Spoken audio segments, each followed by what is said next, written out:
युधिष्ठिर ने पूछा, श्री कृष्ण, श्रावण के शुक्ल पक्ष में किस नाम की एकादशी होती है? कृपया मेरे सामने उसका वर्णन कीजिए। भगवान श्री कृष्ण बोले, राजन, प्राचीन काल की बात है। द्वापर युग के प्रारंभ का समय था। महिष्मतीपुर में राजा महिजित अपने राज्य का पालन करते थे, किंतु उन्हें कोई पुत्र नहीं था।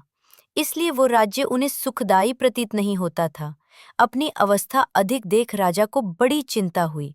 उन्होंने प्रजावर्ग में बैठकर इस प्रकार कहा, प्रजाजनों, इस जन्म में मुझसे कोई पातक नहीं हुआ। मैंने अपने खजाने में अन्याय से कमाया धन नहीं जमा किया है। ब्राह्मणों और देवताओं का धन भी मैंने कभी नहीं लिया है।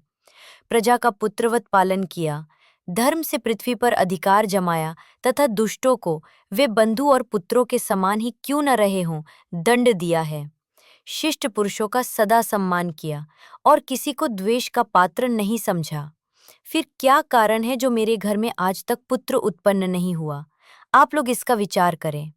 राजा की ये वचन सुनकर प्रजा और पुरोहितों के साथ ब्राह्मणों ने उनके हित का विचार करके गहन वन में प्रवेश किया।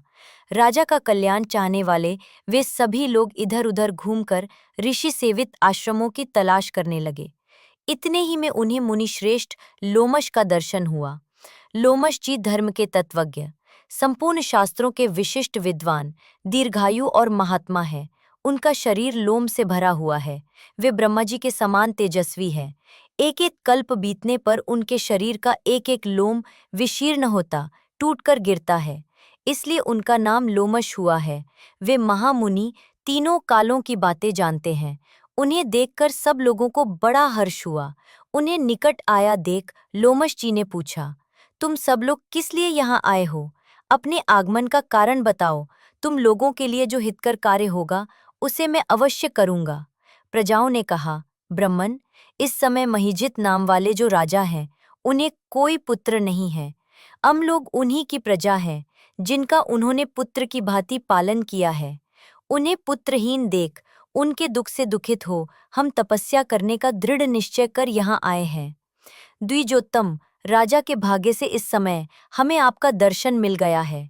महापुरुषों के दर्शन से ही मनुष्यों के सब अब हमें कार्य उस सिद्ध उपाय हो का जाते उपदेश हैं। कीजिए जिससे राजा को पुत्र की प्राप्ति हो। उनकी बात सुनकर महर्षि लोमश 2 घड़ी तक ध्यान मग्न हो गए। तत्पश्चात राजा के प्राचीन जन्म का वृतांत जानकर उन्होंने कहा, प्रजावृंद सुनो। राजा महिजित पूर्वजन्म में मनुष्यों को चूसने वाला धनहीन वैश्य था।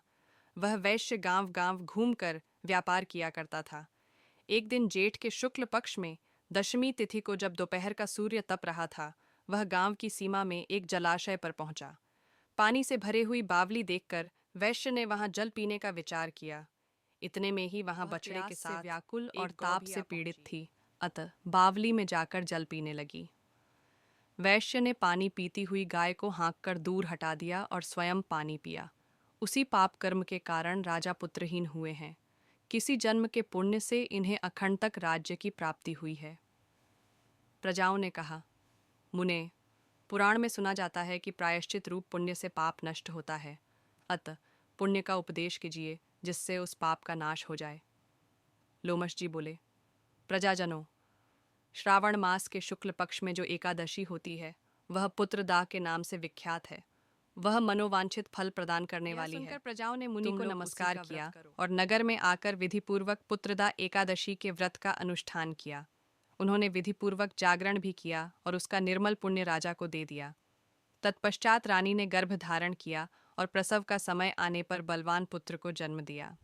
इसका महात्म्य सुनकर मनुष्य पाप से मुक्त हो जाता है तथा इहलोक में सुख पाकर परलोक में स्वर्गीय गति को प्राप्त होता है।